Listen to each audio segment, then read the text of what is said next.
This video was produced to bring awareness to the Climate Change Risk Map Storyboard. This project sets out to discover what climate change will mean for us in Union Island. How will it affect us, and what we as Unionites can do about it? Climate change describes the changes in the average climatic conditions, such as temperature and rainfall. May, June, July, we should have plenty heavy rain with thunder and lightning. And these routes used to want to bed and hide because you could thunder with lightning. Now, as we don't know when it's going to rain and when it's not going to rain, it's very difficult to predict. And so this change in our season, our wet and dry season, has to be attributed to something. The climate models are showing that over the next 60 years, days will become hotter and drier. By 2080, the lowest average day temperature could be 29 degrees Celsius, or 84.2 degrees Fahrenheit, compared to today, which is just 26 degrees Celsius. This change could impact the health of humans, plants, and animals. By 2080, an average of just as little as 50 centimeters of rain could fall in a year. In 1994, building work started on a marina complex in Ashton Lagoon that was abandoned before completion. For many years, the foundation of the marina negatively impacted the natural flow and flushing of seawater through the lagoon, with negative consequences for the water quality and biodiversity. This kind of development can significantly bring negative environmental impacts and can also change the access and the livelihood options of local persons. The mangrove is very, very useful in terms of livelihood on Union Island. It protects a lot of young marine life. Lobsters will come there, lay and make the young ones and leave them and go away. Now, because of the foot of the black mangrove, it's so entangled that the juvenile lobsters, juvenile fish, even sharks live within there and being protected from bigger prey. It is important that we learn how to avoid overdevelopment and poor planning decisions that have raised conflicts and problems for local communities on other islands in the region. They tend to lose this little island, especially Union Island, and up to the other islands in the Grenadines, if there are not much of a mechanism in place, or if they're not educating education awareness in schools, from primary schools up to the government level, where they understand the whole impact of climate change, we will not have a future. Approximately 2,000 people live on Union Island. Ashton and Clifton are the largest settlements. But what level and type of development is best suited for our small island to support its population? Using local knowledge and personal experience, the evolution of the habitats were reimagined on Union Island to see what they might look like following two possible paths of continued tourism development. One path follows in the footsteps of other island destinations, with large tourism developments across the island, as well as a lot of new roads and a large marina. A goat population which remains unchecked, where their grazing destroys the undergrowth of the forests and shrubs. The other way is based on an ecotourism model, where there are still tourism developments, but these are at a smaller scale and cover less of the island's surface area. I do think that nature-based tourism could work, because that is one of the main things that we have to offer here on Union Island in terms of marine life and forest life. I think a good model is ecotourism. Commercial tourism might be a little too much for us, because in terms of impact, in terms of land space, in terms of what those type of tourists want. When you have small islands like this, people come for the beauty, they come for the nature, they do come for sea, sun, and sand, but they also come for those unique things. For example, just hanging out with somebody by their house and cooking wangu. That's food tourism. Union Island has a good food culture here. So why not have all those food lovers and food bloggers come to the island where they could cook wangu and fish and crab and things like that. So these are the ecotourism that you can invest in. What other differences can you see? Drag the slider left to right. The left image is the development scenario with hotels, villas, and goats. The right side is the ecotourism scenario with smaller properties, trails, and footpaths. We all depend on the natural, terrestrial, coastal, and marine ecosystem to protect us from the impacts of climate change. For example, forests cool the local air temperature, and the coral reefs help to protect the beach and the shoreline from stormy waters. Coral reefs are the main source of sand for our beaches. Without healthy coral, parrotfish cannot graze on the coral and poop out fresh sand. Since the 1970s, over 50% of our reef-building corals have been lost. Many scientists agree this is due to many issues, including overfishing of reef fish species, land-based sources of pollution, and outbreak of coral and sea urchin diseases. Protecting these ecosystems will help to protect the island, its infrastructure, and private property. This project used satellite imagery, the latest scientific models, and joined with local knowledge to find out what's working well to help protect us here in Union Island. Where are the risks? What impact the different habitat scenarios have, and what can be done to protect the island in the future? What follows are some of the modeling results. You will see the state of the island as it is today, but also the effects different environmental scenarios could have in the future. Drought is a long dry period without rain. When it does rain, the water sinks into the soil. The amount of water any soil holds depends on the amount of organic material, mainly from decomposing vegetation and rock type it is on. This is called the soil water holding capacity. Maintaining a high soil water holding capacity means when a drought does occur, there's a good reserve of water available for vegetation to tap into, and it increases the chances of their survival. All crops are less likely to die, and grazing pastures continue to feed our goats. When you get into the forest, you feel like you're in a different world. You feel just cool, just relax. You feel happy to be in a place in the forest. When I get into the forest, it's cooler. And what I notice, sometimes you're out here and out here is dry. When you get into the forest, to the entrance of the forest, you see like rain just fall off. Rain still falling there. And the forest, when the rain falls in the forest, the rain doesn't just fall on the ground and run off. It take a time running on the body of the trees, and it helps to soak down to the soil. This map shows the areas on Union Island that help keep a high soil water holding capacity. You can see that the best areas are in and around Chatham Bay. The groundwater recharge that healthy forests provide is historically why the forest reserves were created above Chatham Bay and on other islands in the region to help to maintain better water security. Under a business-as-usual tourism scenario, clearing the dry forest removes valuable drought-resistant and deep-rooted trees.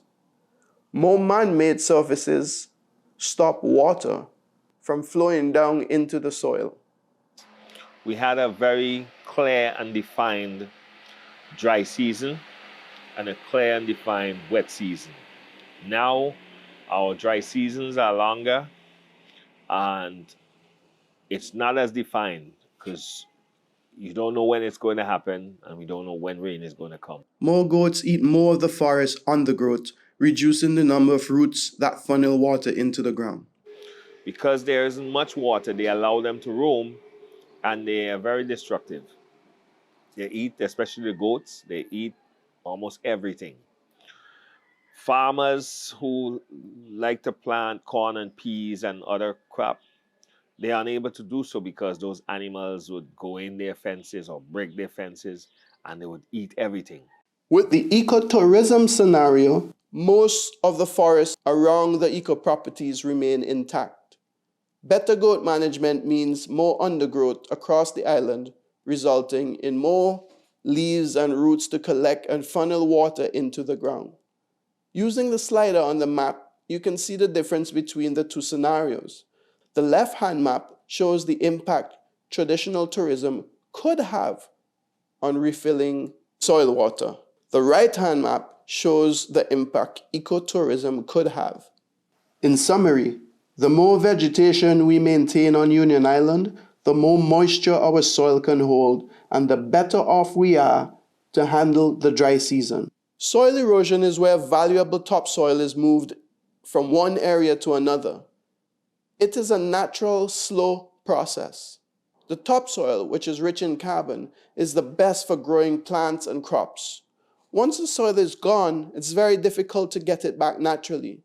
The loss of topsoil reduces the growth of grass for grazing or other crops and natural vegetation. Eroded soil flows into waterways and causes blockages and localized flooding. Well, the water used to run in a place called Big Park. When you go in, before you reach that bay, as I told you about, you come along that corner, water used to come down the hill. Our land was so, and right back, there was more or less the water used to make its own pathway to run off, and it goes all the way down to the sea. I guess water still comes down there, in the same place in Jerome. Yes, because I have a niece that lives along that section, and she told me lots of waters come down this along where she lives. If this sediment reaches the sea, it can smother corals and seagrasses, causing them to get sick, which in turn impacts the fish population. The map shows the areas at risk of soil erosion. The areas most at risk are less vegetated areas, such as the recently cleared forests. The worst areas are the steeper slopes. Thankfully, in many areas, there is still a lot of vegetation, like the dry forests and the shrubs, both of which protect against soil erosion. In other areas, however, such as along the roadsides, where the goats are most prevalent, with a business-as-usual scenario, there's a lot of vegetation loss from more land being cleared. Less vegetation means fewer roots holding on to soil, which can now wash away. More goats mean even thinner areas of vegetation. All that extra topsoil can flow into the sea, harming marine life. It has basically became an area of moss, dark moss, and used to see different species in there, like octopus and stuff like that. And now it is so dark and unattractive that it's saddening. With a more ecotourism scenario, a lot of the vegetation remains intact and stabilizes the soil.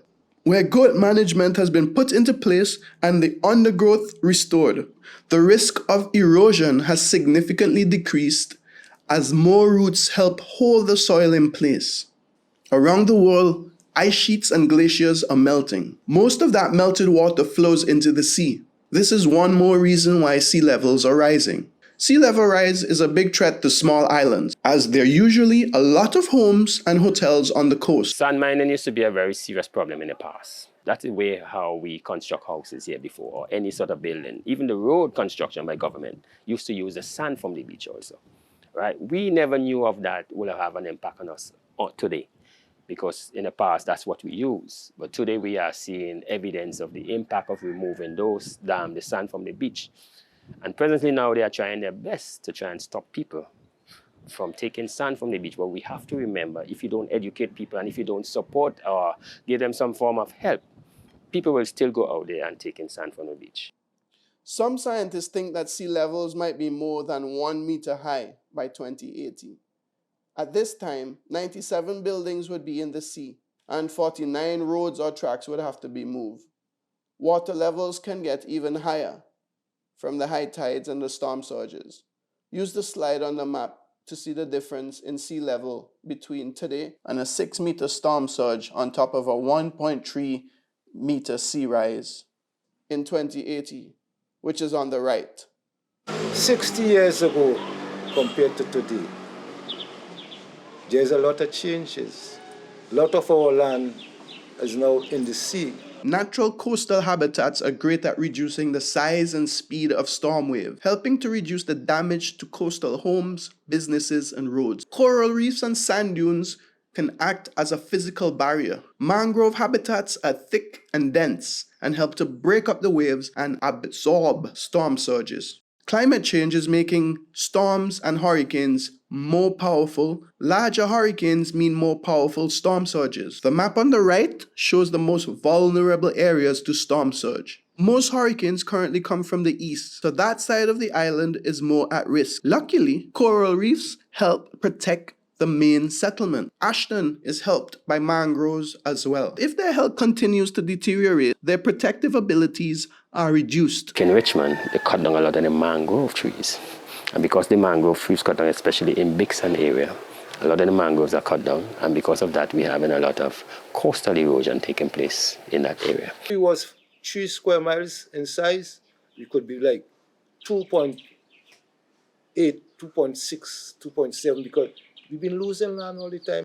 Under a business as usual scenario, the higher erosion levels, more soil is washed into the sea, damaging the reefs and reducing their protection against storm surges. Under an ecotourism scenario, there's less erosion, so less sediment covering the reefs. And this type of tourism attracts visitors who are more likely to want to support local coral restoration efforts, which can over time help reefs to recover. Protected and expanded mangrove habitats help reduce the strength of the storm waves. As a result, Ashton and Big Sands are better protected. Use the slider to see the impact the different scenarios have on coastal vulnerability. And the prediction is that there's a certain area between 2025 and 2050 will be completely underwater around the coastline of Union Island. And I don't think much people know of that, but that is something I know, and that is something I'm watching, and I'm seeing it taking place gradually. Because I can see the difference in the rise in the tide. Every year, I pay close attention to this. So what I'm saying here is not because I just want to say it, I'm saying it because of observation. Ecosystem-based adaptation is a process where we work with nature to help protect our communities from rising sea levels and storm surges. The more coral reefs, seagrass, and mangroves that we can restore along our coast, the better protected we are. Climate change is happening, and it will impact you and your community. We all have a role to play in reducing the amount of energy and water we consume, as well as planning for our future. Many voices are louder than one, and community groups like the Union Island Environmental Alliance, formerly Union Island Environmental Attackers, will have a lot of projects that you can get involved in and lend your voice to. I would suggest that we don't build too close to the beaches.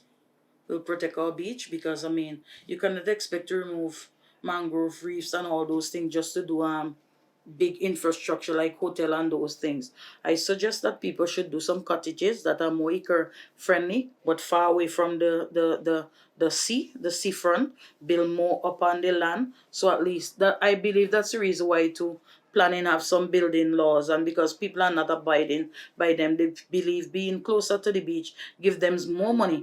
But I believe if we build far away from the beach, it gives you a sense of a proper ownership when it comes to protecting the environment. We have turtle, we have our marine life out there. Turtle feed on jellyfish, and when turtle see like clear plastic, but they'll take them for jellyfish, they'll choke on them. So I believe that a sense of ownership need to be what should I say, properly kept, or give pride into what you do in order to attract tourists. Yes, you want white sand beaches, but you can also build more on the upper land so you can protect what goes into the sea. With less rain and higher temperatures, there will be more drought years and more erosion, causing dry soil to end up in the sea. There are things you can do to encourage rainwater to soak into the soil. In the case of like Chatham Bay, where some of the lands are sloped, you will more plant to anchor the topsoil, so at least the grass would be in place and you would not have much runoff into the sea. Like for instance, on slopeland you plant vetiver grass. So that would be able to hold the soil in place. So when the rain comes, the rainwater will be trapped in those areas instead of just running off and taking away your topsoil that would take it down into the ocean. And the water will stay more upper on the hills. And if you have plants, vegetables and things like that, they will be in that area where you have even better fruits and vegetables to eat, rather than just having the water just washing away everything from our soil that runs down into the ocean. Plant and protect large trees, especially drought-resistant species such as gumbalimba, white cedar, tamarind, and lucas, which also provide food sources for various wildlife species. Help restore the shrubs and forests by controlling where goats graze. Control grazing on hills and slopes. This is where the most erosion happens from surface runoff. If you own grassland for grazing, planting native trees every 30 meters helps a lot and will provide shades for the animals so they can survive with less water. Encourage the use of stepping stones and permeable paving to stop water flowing away or direct runoff to water storage containers. Because you used to have more rain, you used to have a lot of people planting their backyard garden, even whether it's to the front or the back, or planting with a neighbor, because at that time people used to also fence their property. But time and season change, as they say, and we recognize that even in Union Island, climate change is right here in Union Island, because we notice that we are having shortage of rain and longer dry season. Because I remember in 2012 was the most severe drought we ever have, where they have to rush on water to Union Island, and some people didn't get, and people think that because they have more storage at home, they should get more of the water, while other people just only have 2 drums. But one of the things that we recognize is that, you know what, we need to do a study to see what is causing some of the problems.